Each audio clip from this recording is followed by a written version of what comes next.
بسم اللہ الرحمن الرحیم۔ سورج گرہن کے بارے میں حدیث۔ صحابہ کرام فرماتے ہیں ہم نبی کریم صلی اللہ علیہ وآلہ وسلم کی خدمت میں حاضر تھے کہ سورج کو گرہن لگنا شروع ہو گیا۔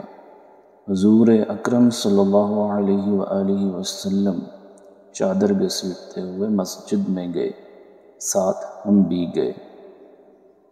آپ صلی اللہ علیہ وآلہ وسلم نے ہمیں 2 رکعت نماز پڑھائی تاکہ سورج صاف ہو گیا۔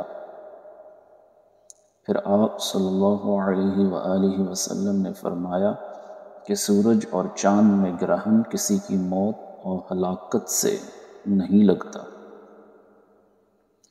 لیکن جب تم گرہن دیکھو تو اس وقت نماز اور دعا کرتے رہو جب تک گرہن کھل نہ جائے۔